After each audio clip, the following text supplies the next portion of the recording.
बढ़ते हैं। गहलोत मंत्री परिषद की 2.5 घंटे तक बैठक चली। प्रताप सिंह खाचरियावास क्या कुछ कह रहे हैं ये हम आपको सुनाते हैं जरा से। कोविड और ब्लैक फंगस पर चर्चा हुई है। सभी मंत्री रख रहे अपनी अपनी राय। अनलॉक 2 को लेकर भी मंत्रियों ने राय दी है। दुकानों का समय बढ़ाने पर एक राय बन गई है। परिवहन के साधन शुरू करने पर भी राय दी गई है। निराश्रितों के लिए पैकेज पर भी चर्चा की गई है। मेरे सहयोगी नरेश शर्मा मेरे साथ जुड़ चुके। नरेश, वो कौन कौन से बिंदु जिन पर सहमति बन गई और जो 8 तारीख से बदलाव के तौर पर दिखाई देंगे? देखिए विजेंद्र, अनलॉक 2 की तरफ प्रदेश बढ़ रहा है। जिस तरह से प्रदेश में संक्रमण की दर लगातार कम हुई है, संख्या लगातार कम होती जा रही है। हालांकि 4-5 शहर ऐसे हैं राजधानी जयपुर सहित, जिसमें हनुमानगढ़ है, जोधपुर है, अलवर है, जहाँ पे औरत की बजाय जो मामले है वो ज्यादा है। तो पूरे प्रदेश की तमाम जो स्थिति है उस पर चर्चा मंत्रिमंडल की बैठक हुई है। लेकिन सभी मंत्रियों की एक राय तो ये है कि जो बाजार जो खुले हैं, अभी जो छूट दी जा रही है, उसकी समय सीमा को बढ़ाया जाए। हालांकि ये मुख्यमंत्री पहले भी स्पष्ट कर चुके हैं कि जैसे जैसे संक्रमण की दर कम होगी, संख्या कम होगी, वैसे वैसे छूट का दायरा है वो बढ़ता जाएगा।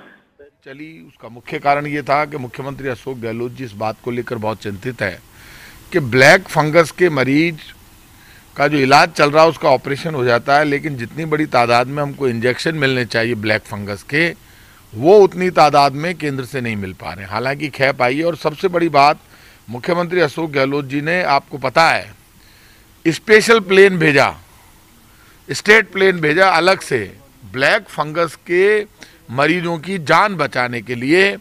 स्पेशल प्लेन भेजना ये हिंदुस्तान का पहला उदाहरण है जब किसी मुख्यमंत्री ने स्पेशल प्लेन भेजा है वहाँ पर कि साहब आप स्टेट प्लेन को भेज रहे हैं, स्पेशल प्लेन भेज रहे हो, कैसे भी ब्लैक फंगस के मरीजों के लिए संकट नहीं आए। क्योंकि आज वो खुद इस बात से नाराज थे। वो कह रहे थे कि यदि मरीज जितनी संख्या में है उसको एक मरीज को रोज 6-7 इंजेक्शन चाहिए, तो उतनी तादाद में हमको इंजेक्शन चाहिए। एक भी मरीज इंजेक्शन के अभाव में तड़पना नहीं चाहिए, प्रॉब्लम नहीं आनी चाहिए। तब मेडिकल के सब अधिकारियों ने, स्वास्थ्य मंत्री रघु शर्मा ने एक ही जवाब दिया कि साहब जितनी तादाद में हम केंद्र से चाहते हैं उस तादाद में इंजेक्शन नहीं आ रहे। तो उन्होंने कहा कि कहीं से भी आप लाओ इंजेक्शन, लेकिन आप तैयारी करो। और उनकी इस मामले में मुख्यमंत्री खुद भी लगातार एक्टिव है, क्योंकि ब्लैक फंगस के ऑपरेशन के बाद उसकी इंजेक्शन की ज़रूरत पड़ती है। रोज़ 6 इंजेक्शन एक मरीज को लगाने पड़ते हैं।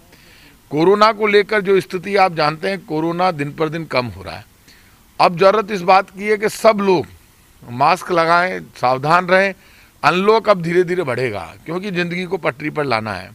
अब ऑटो रिक्शा वाला, ई रिक्शा वाला, साइकिल रिक्शा वाला, फुटपाथ पर काम करने वाला और जो भी व्यक्ति है, दुकानदार, थड़ी वाला, खोमचे वाला, व्यापारी, सबके सामने संकट है। और अब सबको मौत की जंग के बाद जिंदगी को पटरी पर लाने के लिए अनलॉक की प्रक्रिया शुरू करनी होगी। हर व्यक्ति का काम चले, धीरे धीरे रेस्टोरेंट भी खुले, होटल भी खुले, लेकिन इसमें समय लगेगा। पूरी घोषणा तो मुख्यमंत्री अशोक गहलोत जी करेंगे, लेकिन ये तय बात है कि हम धीरे धीरे जिंदगी को पटरी पर लाना है। अब लोगों को काफ़ी सहूलियत मिलेगी, सुविधा मिलेगी, लेकिन कोरोना को हराने के लिए हम सबको स्ट्रिक्ट होना पड़ेगा, सेल्फ डिसिप्लिन मानना पड़ेगा। राजस्थान के रिजल्ट अच्छे हैं। राजस्थान वो पहला राज्य है जिसने वैक्सीनेशन में भी हम आगे रहे, मरीजों को बचाने में हम आगे रहे, लेकिन हमने उस वक्त जंग लड़ी।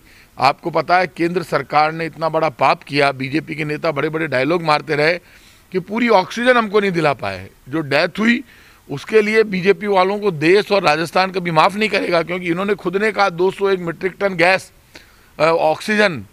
ऑक्सीजन गैस हमको कम मिल रही है राजस्थान को। गवर्नर साहब आप केंद्र से बात करके ऑक्सीजन गैस हमको दिलाओ। तो ऑक्सीजन केंद्र सरकार से बीजेपी के 25 MP नहीं दिला पाए। इनको जवाब देना चाहिए, नहीं तो नैतिकता के आधार पर इनको इस्तीफा देना चाहिए। उसके बाद मैं आज कह रहा हूँ, आज भी डिस्कस हुआ, ऑक्सीजन का मैनेजमेंट केंद्र के हाथ में, रेमडेसिविर इंजेक्शन का मैनेजमेंट केंद्र के हाथ में, अब ब्लैक फंगस इंजेक्शन का मैनेजमेंट इनके हाथ में।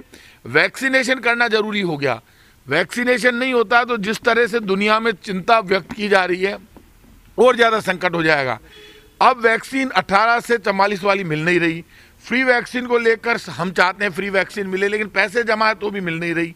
तो अब सबको वैक्सीन भी लगवानी पड़ेगी और सारा काम इस ढंग से हो कि जिससे हम कोरोना की जंग आगे कहीं थर्ड लेयर नहीं आ जाए, उसकी क्या तैयारी हमारी है, सब पर डिस्कस हुआ। इतना मैं भरोसा दे सकता हूँ। राजस्थान के जनता के साथ कांग्रेस की गहलोत सरकार पग पग पर खड़ी है, हम जान लड़ा देंगे, लेकिन उनकी सुविधा के लिए जितना कर सकते हैं वो सब कुछ किया जाए।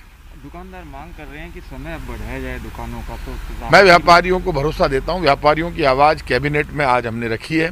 मुख्यमंत्री जी खुद व्यापारियों की समस्याओं को लेकर चिंतित है। समय बढ़ाने की बात पर लगभग सहमति थी, लेकिन सब घोषणा मुख्यमंत्री अशोक गहलोत जी पूरी गाइडलाइन पर आज डिस्कस करके आज या कल घोषित करेंगे, क्योंकि वो एक एक पॉइंट को ज़्यादा एक्सपीरियंस है, हमसे ज़्यादा समझदार हैं, तो वो दूसरे स्टेटों का भी मॉडल सब देखकर फिर अपने हिसाब से घोषणा करेंगे। अनाथ बच्चों वाला पैकेज पे अनाथ बच्चों के पैकेज पर तो वो खुद मुख्यमंत्री जी चिंतित हैं और उसकी तैयारी वो कर रहे हैं और वो जल्दी अनाथ बच्चों के पैकेज पे घोषणा करेंगे। परिवहन मंत्री प्रताप सिंह खाचरियावास को आप सुन रहे थे, उन्होंने एक बड़ी बात कही और बड़ी बात दरअसल ये है कि मुख्यमंत्री मुमकिन है कि आज इसकी घोषणा करें या कल भी हो सकता है, क्योंकि वो लगातार न सिर्फ गाइडलाइन को समझ रहे हैं बल्कि इसके साथ साथ बाकी प्रदेशों में किस तरीके से अनलॉक किया गया है उसका भी अध्ययन किया जाएगा और उसके बाद फिर एक विस्तृत रिपोर्ट सामने आएगी।